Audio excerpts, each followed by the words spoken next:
ফরিদপুরের নগরকান্দায় তুচ্ছ ঘটনাকে কেন্দ্র করে সংঘর্ষে এক বিএনপি কর্মী গুরুতর আহত হওয়ার অভিযোগ উঠেছে।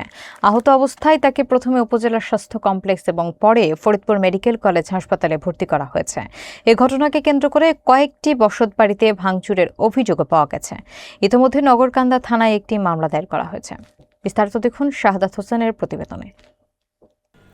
ফরিদপুর জেলার নগরকান্দা উপজেলার পুরাপাড়া ইউনিয়নের বড় কাজুলি গ্রামে এক তুচ্ছ ঘটনাকে কেন্দ্র করে সহিংসতার ঘটনা ঘটেছে বলে অভিযোগ উঠেছে। গত শুক্রবার রাত আনুমানিক 7টার দিকে পুরাপাড়া বাজারে টিনের দোকান বন্ধ করে বাড়ি ফেরার পথে বিএনপি কর্মী মোহাম্মদ কামাল মোল্লার ওপর অতর্কিত হামলা চালানো হয়। স্থানীয়দের অভিযোগ অনুযায়ী নগরকান্দা উপজেলা কৃষক লীগের সহসভাপতি মোহাম্মদ সাগর মোল্লা এবং মোহাম্মদ বিয়ার মোল্লার নেতৃত্বে প্রায় 10 থেকে 12 জন তাকে ঘিরে ধরে মারধর করে।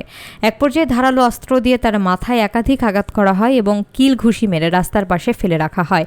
আহত কামাল মোল্লার চিৎকারে স্থানীয়রা এগিয়ে এসে তাকে উদ্ধার করে নগরকান্দা উপজেলার স্বাস্থ্য কমপ্লেক্সে ভর্তি করেন।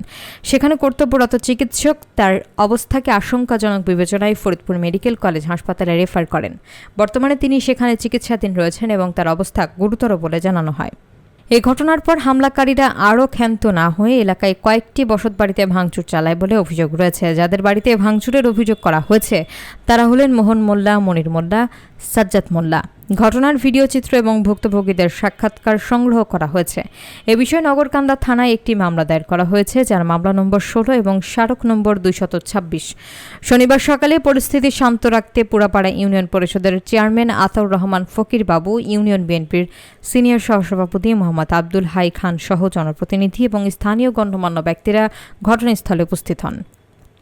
বাংসুর বাইদুর জালাল হুমায়ুন, এদের বাড়ি কি কাজলি? এদের বাড়ি কাজলি, সবার বাড়ি কাজলি। আর আছে মেহেরদিয়ার আছে হলো সজীব নাম করে, পলাশ আর হলো রবুল। ওইসব বলতে মনে করেন আমার ঘরে বেড়া ভাঙিয়ে ঘরে গেছে। আমার একটা বাচ্চা ছিল কোলে, আমার ওই বাচ্চাটারে কাইরে নিয়ে আসার দিবার গেছে। আবার আমার ঘরে মনে করেন আমি যে ঘর দিব দেখি আমার অ্যাকাউন্টে টাকা ছিল, আমি সেই টাকা 5 লাখ টাকা আইনে আমি ঘরে থুইছি যে আমি ঘর দেওয়া তো দেবো, আমার মাল জিনিস কিনতে হবে। আমার সেই টাকা নিছে, আমার 3 ভরি স্বর্ণ ছিল, আমার গলায় একটা 1 ভরি চেন ছিল, সেটা কাইরে নিয়ে গেছে বিয়ারের ছেলে রাসেল আর কায়েস। এটা আমি বিষয়ে জানি যে আমার এই ভাই হলো বাহিরে থাকে। এই ভাইয়ের স্ত্রী বাড়ি নাই, তার বাপের বাড়ি মাদারীপুর। সে 3 মাস ধরে বেড়াইতে গেছে। এই সাগরের দলের লোক আর এই বিয়ারের 2 ছেলে রাসেল আর কায়েস, জালাল, উবাইদুর, হুমায়ুন, মেহেরদিয়ার আছে পলাশ, সজীব, এরা এই ভাঙচুর করছে।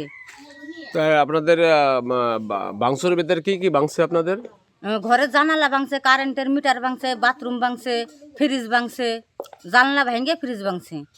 জানলা ভেঙে ফ্রিজ ভাঙছে। জি। তো ঘরে ঢোকার চেষ্টা করছিল কিন্তু ঢুকতে পারে না, ঘরে তালা মারা। তার নাম হচ্ছে কামাল। সেই কামালের আপন ভাই, তাকে আমি বাড়ি পেয়েছি। আমি তার কাছ থেকে কিছু জানবো। ভাই, আপনার নাম কি? মোহাম্মদ কামরুল হোসেন। আপনার নাম মোহাম্মদ কামরুল হোসেন। তা আপনার আমরা জানতে পেলাম যে আপনার ভাই, তাকে কে বা কাহারা মারছে বা কুবাইছে, এই বিষয়টা আপনি একটু আপনার কাছে জানতে চাচ্ছি যে বিষয়টা আসলে কি।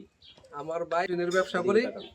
তা আমার ভাই হলো আনুমানিক বিকেল 5 আসার সময় পুরাপাড়া থেকে মেরদই আসতেছে। তাই আসার সময় বিয়ার গোবারির সামনে একটা পাকা রাস্তা আছে, ওই যে সাগরের নেতৃত্বে বিয়ার আছে, বিয়ারের ছেলেরা আছে, আরো অনেকেই আছে। এরা ওই যে সাগর অর্ডার দেওয়ার পর এরা সবাই মিলে আমার বাইরে মারধর করে এবং কয়েকটা কোপ দেয়। পিছনে 3টে কোপ হয়েছে, মানে প্রচুর আঘাত হয়েছে। ভিতরের থেকে একটা মানে মনে করেন যে আড্ডি ফাইটে গেছে।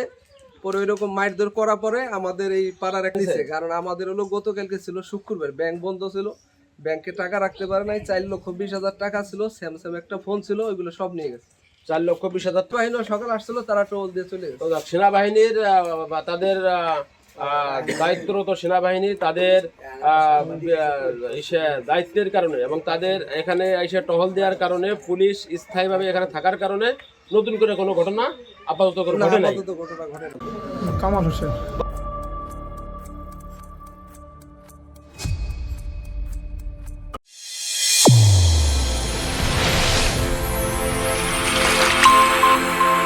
চ্যানেল A1 হৃদয়ের স্পন্দন।